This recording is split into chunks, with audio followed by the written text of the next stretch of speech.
कि आखिर उन्हें महाकाल क्यों कहते हैं। जो कालों से भी ऊपर है उसे महाकाल कहते हैं। ध्यान पूर्वक सुने और समझे कि शिव महापुराण कहती क्या है। शिव महापुराण को सुने और उसके दिए गए वचनों का पालन करें और अपने जीवन में स्थिरोद्धार्य करने को और एक संपूर्ण मानव बनके भगवान का सर्वश्रेष्ठ कृति बनके इस धरती से इस नश्वर शरीर को नाश करते हुए ईश्वर में विलीन होने का हम मार्ग प्रशस्त करें। भोजन भी सबके साथ नहीं करना चाहिए। एक ही थाली में अगर कोई दुराचारी है तो उसे निश्चय ही दूरी बनाना चाहिए। लोक के कार्य को उसी प्रकार करना चाहिए कि परलोक में हमारा मार्ग प्रशस्त हो सके।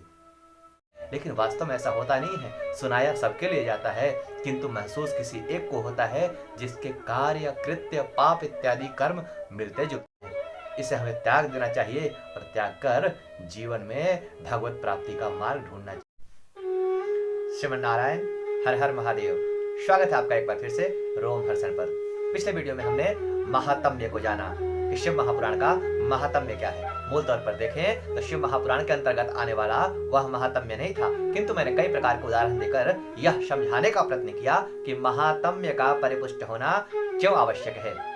आपने अगर वह वीडियो नहीं देखा है तो एक बार पुनः अवश्य देखें, वह बहुत जरूरी है कि शिव महापुराण को जानने के लिए महात्म्य क्यों आवश्यक है और उसके उदाहरणों को आप समझें। क्योंकि हम स्वार्थी मनुष्य है ना।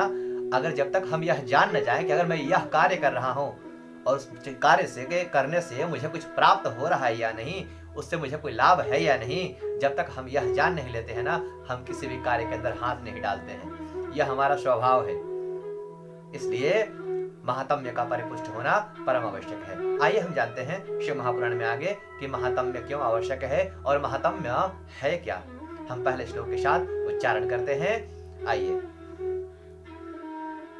शौनक उवाच हे श्रुत महाप्राज्ञ सर्व सिद्धांत वीत प्रभो आख्याहि में कथासारम पुराणाम विशेषतः। शौनक इत्यादि 88,000 महर्षि एक साथ एकत्रित हुए हैं और वहां सूत जी महाराज आए हुए हैं।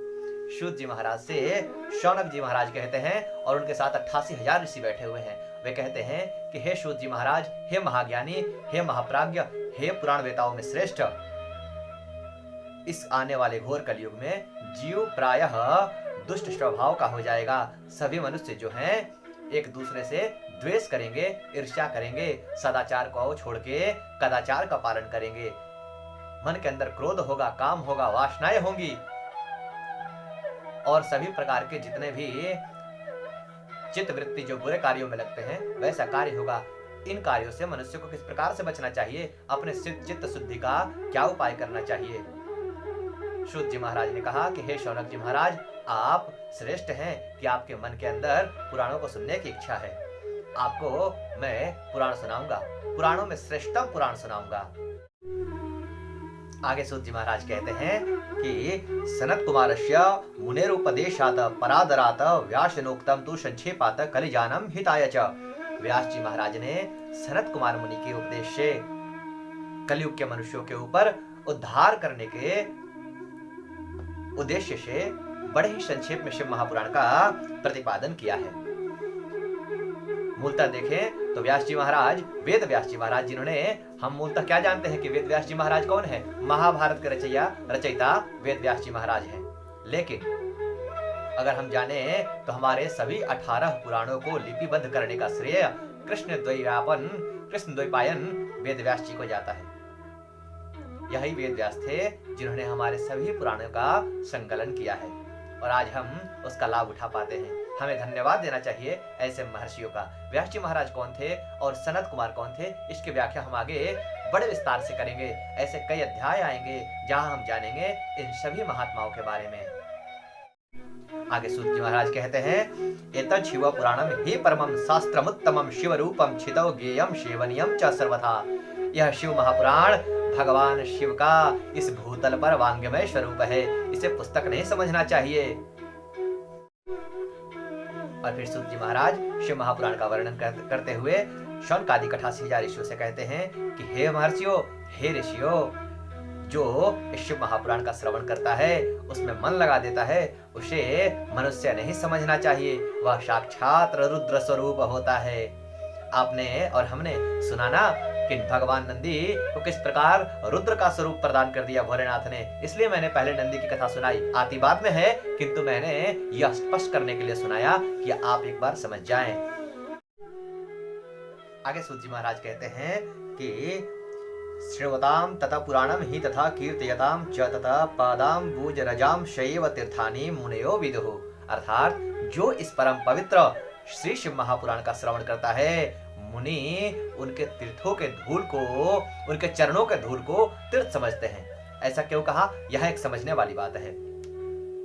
हम एक बार विचार करें कि अगर हम श्री शिव महापुराण का श्रवण करते हैं और श्रवण करने के पश्चात उससे दी गई शिक्षा को ग्रहण करते हुए उसका अनुपालन नहीं करते हैं, और कोई मुनि हमें देखता है कि हम शिव महापुराण का श्रवण कर रहे हैं और वह हमारे चरणों के धूलि को लेकर तीर्थ समझकर अपने पास रखता है या उसे अपने शरीर में मलता है, क्या हम उस योग्य हैं? अगर हमने शिव महापुराण सुनने के पश्चात भी अपने अंदर कोई बदलाव नहीं किया, तो क्या हम इस योग्य हैं कि कोई मुनि हमारे चरणों की धूलि को लेके अपने पास रखे, या कोई मुनि या कोई ऋषि हमारे चरणों के धूल को तीर्थ समझे? बिल्कुल भी नहीं। इसलिए ध्यान पूर्वक सुने और समझे कि शिव महापुराण कहती क्या है। शिव महापुराण को सुने और उसके दिए गए वचनों का पालन करें और अपने जीवन में सिरोधार्य कर लें उन सभी वचनों को, और एक संपूर्ण मानव बनके, भगवान का सर्वश्रेष्ठ कृति बनके इस धरती से इस नश्वर शरीर को नाश करते हुए ईश्वर में विलीन होने का हम मार्ग प्रशस्त करें। और कई प्रकार से इस शिव महापुराण का आख्यान किया है सूत जी महाराज ने, और बताते हैं इस शिव महापुराण के बारे में। कहते हैं उन्होंने कि चतुर्विंशति शास्त्रो ग्रंथो अयम सप्तसंहितम भक्ति त्रिक सुसंपूर्ण श्रृणुयातम परादरात। यह शिव महापुराण नामक ग्रंथ 24,000 श्लोकों में सन्निहित है, जिनमें 7 संहिताएं आती हैं, क्रमशः विद्वेश्वर संहिता, रुद्र संहिता, शतरुद्र संहिता, कोटि रुद्र संहिता, उमा संहिता, कैलाश संहिता और वायव्य संहिता। वैसे उन्होंने कहा कि संपूर्ण शिव महापुराण तो भगवान सदाशिव ही जाने, उसका आधा वेद व्यास जी महाराज जानते हैं और वेद व्यास जी महाराज का चौथाई मैं जानता हूं। हालांकि कुछ कारणों से इसको संक्षिप्त भी किया गया है, उस कारण का मैं यहाँ उल्लेख नहीं करना चाहता हूँ। जिनको इसकी जानकारी चाहिए मैं प्राइवेटली इस जानकारी को आपको उपलब्ध करा दूंगा कि क्यों शिव महापुराण को संक्षिप्त किया गया है।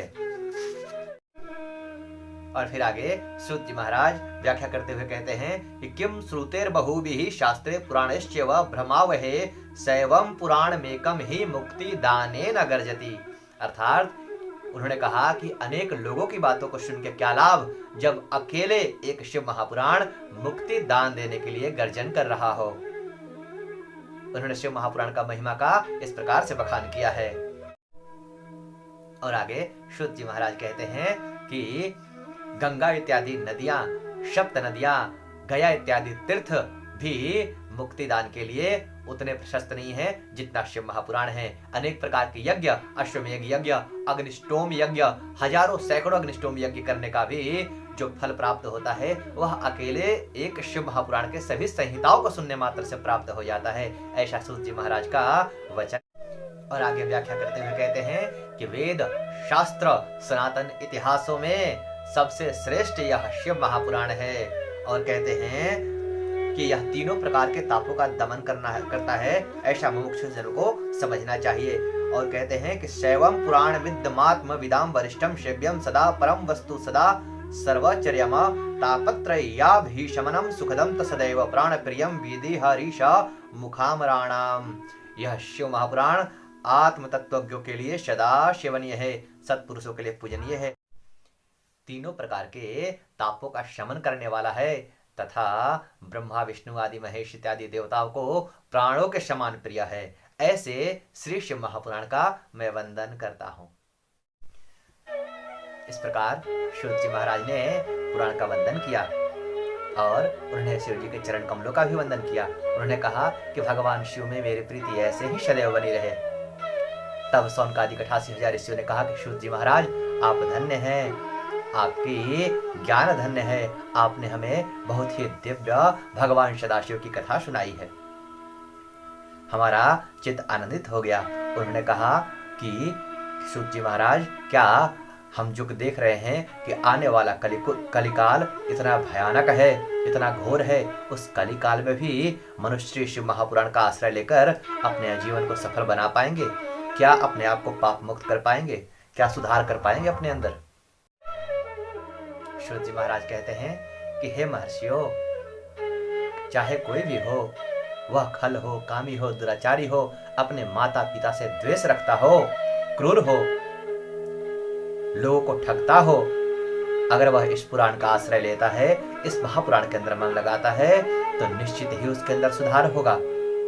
उसने आज तक जितने भी गलत कर्म किए हैं वह अपना प्रायश्चित करता है, तो निश्चय इस पुराण के श्रवण के बाद अगर उससे कोई अपराध नहीं बनता है तो उसका मुक्ति संभव है।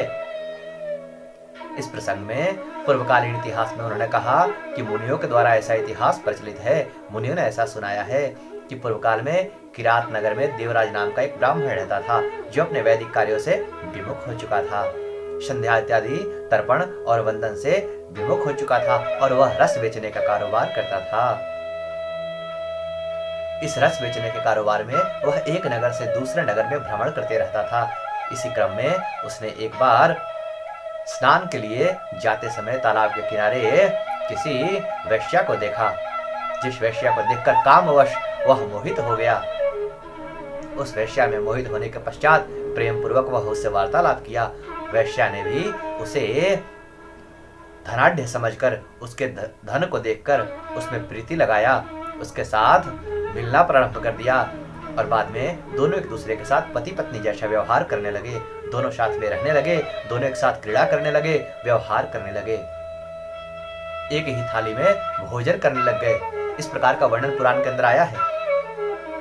यह सांकेतिक रूप में लिखा हुआ है भोजन के प्रसंग के बारे में कि वह वैश्या के साथ एक ही थाली में भोजन करने लगा। यह कार्य कभी नहीं करना चाहिए, दुराचारियों के संग तो भोजन कभी नहीं करना चाहिए। पुराण में सांकेतिक भाषा में लिखा है, ये नहीं लिखा है कि आपको मना किया गया है कि ये कार्य नहीं करना है, लेकिन कहा गया है ना कि जैसा खाओगे दूध वैसा हो जाएगा बुध।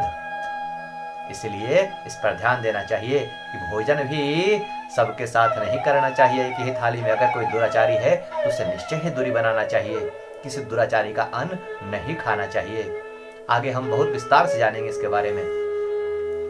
और उन्होंने अपने साथ ऐसे करते हुए कई वर्ष बिता दिए, जबकि देवराज विवाहित था, घर में माता पिता थे, पत्नी थी, लेकिन उसने पत्नी का ख्याल नहीं किया और किसी और स्त्री के साथ विवाह कर लिया जो कि एक वैश्या थी। आगे जाके धन की कमी होने कारण वह अपने घर आया, और घर आने के बाद रात्रि में सोए हुए अपने माता पिता और पत्नी का प्राण ले लिया। उसने उनकी हत्या कर दी। हत्या करने के पश्चात वह सारा धन उस वैश्या को दे दिया। वह वैश्या वह धन लेकर वहां से चले गए। इसी प्रकार व्यापार के ही क्रम में दैयोग से वह एक बार झूसी प्रयाग पहुंचा। उस झूसी प्रयाग में वहां पहुंचकर इसके बारे में लिखा हुआ है पुराण के अंदर। प्रतिष्ठानपुर उस समय का, आज का, वर्तमान का झूसी प्रयाग है। वह प्रतिष्ठानपुर में एक शिवालय में जाके पहुंचा। रात्रि का समय हो चुका था। वह विश्राम के लिए उस शिवालय में आश्रय ढूंढने लगा। वहां कोई ब्राह्मण शिव महापुराण की कथा सुना रहे थे। कथा सुनते सुनते देवराज को ज्वर हो जाता है, और ज्वर में वह ऐसे ही पड़ा रह जाता है, कहीं व्यापार करने नहीं जा पाता है। उस शिवालय में वहां रहने वाले लोगों ने उसकी सेवा की, और वह ऐसे ही पड़े पड़े 1 महीने बाद चल बसता है। उसके प्राण निकल जाते हैं। अब तो यम के दूत पासों में बांध के उसके जीवात्मा को ले जाते हैं। यह वहां की यात्रा है जिसे हम देख नहीं पाते हैं, किंतु यह वास्तविक है, जिससे हम सबको सचेत होना चाहिए। इहलोक के कार्य को उसी प्रकार करना चाहिए कि परलोक में हमारा मार्ग प्रशस्त हो सके। लेकिन देवराज ने ऐसा कोई कर्म नहीं किया था, किंतु उसे एक कर्म हुआ है, हम आगे जानेंगे। वह सोए सोए इसी प्रकार श्री शिव महापुराण सुनता रहा, और एक दिन देह त्याग कर देता है। अब तो यम के दूत आते हैं, उसके शरीर को पासों में बांधकर, शरीर को नहीं, जीवात्मा को, उसकी आत्मा को पासों में बांधकर आत्मा को ऐसा महसूस होता है। हम आगे इसके बारे में बहुत ही विस्तार से जानेंगे। तो फिर उसके आत्मा को लेके वह यमपुरी में चले जाते हैं, और यमपुरी में जैसे ही पहुंचते हैं, भगवान शिव के रुद्रगण कोलाहल करते हुए 4 साक्षात शिव के स्वरूप के ही वहां दिव्य विमान से पहुंच जाते हैं और वहां से देवराज को लेकर यमदूतों से छीन लेते हैं और छीन के वहां कोलाहल करने लग जाते हैं और अपने दिव्य विमान में बिठा लेते हैं। कोलाहल को सुनते हुए धर्मराज अर्थात यमराज अपने यमपुरी से बाहर आते हैं। यमपुरी से बाहर आए, उन्होंने रुद्रगणों को देखा। रुद्रगणों को देखते ही सभी भयभीत हो गए थे, डर गए थे। इस प्रसंग को मैं आगे सुनाऊंगा कि क्यों यमराज और यमपुरी के लोग भगवान सदाशिव से और उनके रुद्रगणों से डरते हैं। मैं संक्षेप में एक बार बता देना चाहूंगा कि आखिर उन्हें महाकाल क्यों कहते हैं। जो कालों से भी ऊपर है उसे महाकाल कहते हैं। आगे हम इसके बारे में चर्चा करेंगे धीरे धीरे। उन्होंने मृत्यु को भी मार दिया था, इसलिए धर्मराज ने अपनी ज्ञान दृष्टि से देखा कि यह क्यों आए हैं। रुद्रगणों ने यमराज को देखा और फिर यमराज वहां आए। उन्होंने रुद्रगणों को भली भांति सम्मान दिया और फिर देवराज के जीवात्मा को उनके हवाले कर दिया। देवराज की जीवात्मा को लेके रुद्रगण भगवान शिव के लोक में जाते हैं। उन्हें शाम सदाशिव के चरणों में गिरा देते हैं और उसे वहां शिवलोक की प्राप्ति होती है। इस कथा के बारे में इतना ही कहा गया है, किंतु मैं एक बार समझा देना चाहता हूं कि शिव महापुराण सुनना मात्र ही नहीं है। शिव महापुराण सुन के आपसे कोई पाप नहीं बनना चाहिए। जीवन में प्रायश्चित होना चाहिए कि मैंने जो कुछ भी पूर्व काल में काम किया है, यह मुझसे अपराध बन बैठा है, यह अपराध मुझसे छूट जाना चाहिए। आगे जब आप विस्तार से श्री शिव महापुराण को सुनेंगे, एक एक घटना, एक एक ऐसी ऐसी चीज, एक एक ऐसे ऐसे कृत्य बताए जाएंगे, आपको ऐसा महसूस होगा कि आज मेरे ऊपर चल रही है। लगता है कि आज मुझे ही सुनाया जा रहा है, ये तो मेरे ऊपर ही चल रहा है, लेकिन वास्तव में ऐसा होता नहीं है। सुनाया सबके लिए जाता है, किंतु महसूस किसी एक को होता है जिसके कार्य, कृत्य, पाप इत्यादि कर्म मिलते जुलते हैं। इसे हमें त्याग देना चाहिए और त्याग कर जीवन में भगवत प्राप्ति का मार्ग ढूंढना चाहिए। आज के लिए बस इतना ही। हम अगले वीडियो में जानेंगे दूसरे अध्याय में कि किस प्रकार से चंचला और बिंदु को शिवलोक की प्राप्ति होती है। तब तक के लिए अपना बहुत ध्यान रखें, बहुत ख्याल रखें। आप सभी को श्रीमन नारायण। हर हर महादेव।